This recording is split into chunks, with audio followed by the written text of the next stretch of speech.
राज्यातली आणि देशातली ही स्थिती आहे।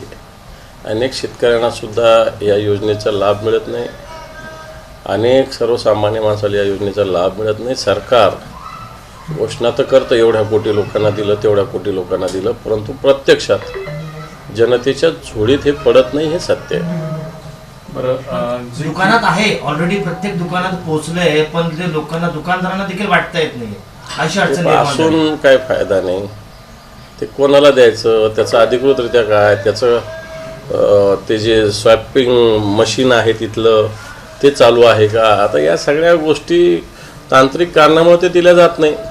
आणि तांत्रिक कारण मला असं वाटतं सरकारकडून ही तांत्रिक कारणं ताबडतोब दूर करण्याची आवश्यकता, परंतु ते 1 दिवस 2 दिवस तांत्रिक कारण आपण समजू शकतो, आठवडा, महिना, 2 महिने तांत्रिक कारण तेच आहेत। गेल्या महिन्याच्या 25 तारखेपासून रॅशन येऊन पडलेलं आहे आणि आता परत आणखी रॅशन दुकानदारांना गोळवून सरकारचा फोन येत आहे किंवा तुम्ही रॅशन घेऊन जा, म्हणजे पहिलेच दिलं गेलं नाही आणि दुसरं आलेलं आहे। तुम्ही मला असं वाटतं सर्वसामान्य माणसाला वितरित झालं पाहिजे अशी भावना सरकारची नाही। हळूहळू सरकार हे खातेदार सुद्धा कमी करताय, जसं पंतप्रधान किसान सन्मान योजनेचं झालं, आता लाडक्या बहिणीचं होणार आणि स्वस्त धान्य दुकानावरही हेच होणार।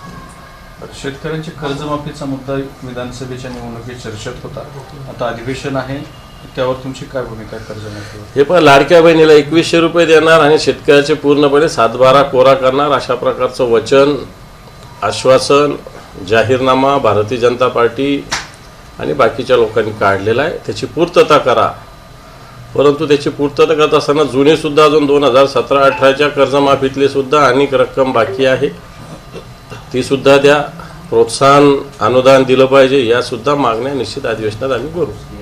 दादरच्या हनुमान मंदिराचा मुद्दा पेटलेला आहे, त्याबद्दल तुमची काय भूमिका आहे? तर बिलकुल असं जर 80 वर्ष जुनं मंदिर असेल त्याला धक्का लागता कामा नये, ही भूमिका शिवसेनेने घेतली। काल मान्य उद्धवजी ठाकरे साहेबांनी सांगितलेली, मला वाटतं या भूमिकेशी आम्ही सगळे ठाम राहू, कारण इकडे सरकार हिंदुत्ववादी म्हणतं आणि मंदिरावर जर हातोडा पाडण्याचं काम करत असेल तर ते चुकीचं आहे।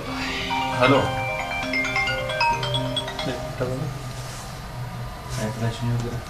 संपूर्ण मुंबई शहरात सिमेंट काँक्रीटचे रस्ते खचत असताना शेलार यांनी SIT कडून दर्जाचे ऑडिट करण्याची मागणी केली आहे, कसं बघता तुम्ही? घरचं आहे एवढंच म्हणेल मी, कारण जे रस्ते ते अजून 30% पूर्ण झालेले असं म्हणतात। जे 2.5 वर्षापूर्वी सांगितले होते की मुंबईच्या विकासासाठी असे रस्ते करणार, त्याचं 30%च काम झालं आणि त्याचा दर्जा येईन हे काम आहे। अशी शेलारांनी मला असं वाटतं आता मुख्यमंत्री त्यांचे बसलेले, त्यांना हे काम सांगावं। बरं, हिंगोलीमध्ये एकाच शासकीय रुग्णालयामध्ये कुटुंब नियोजन झालेल्या अनेक महिलांना 43 महिलांना फरशीवर झोपवण्यात आलं होतं। हा धक्कादायक प्रकार समोर आलाय।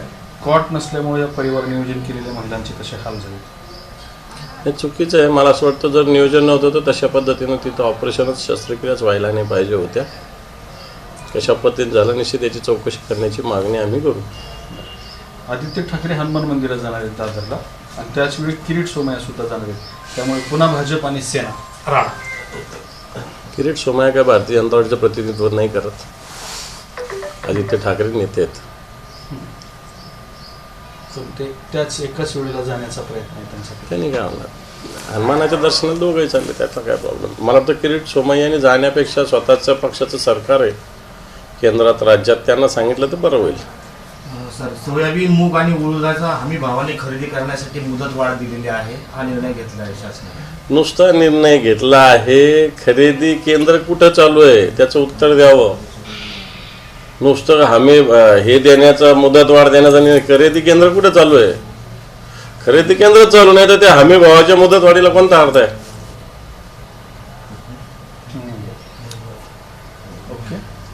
दादा, आपण पीक विमा 1 रुपयामध्ये भरला जातो, मात्र तो पीक विमा भरण्यामध्ये शेतकऱ्यांमध्ये उत्साह दिसून येत नाही। जवळपास संभाजीनगर जिल्ह्या एकट्यामध्ये 1.25 लाख शेतकऱ्यांनी पीक विमा भरला नाही गत वर्षीच्या तुलनेमध्ये, कसं मिळतच नाही, त्यामुळे शेतकरी उत्साहित नाही।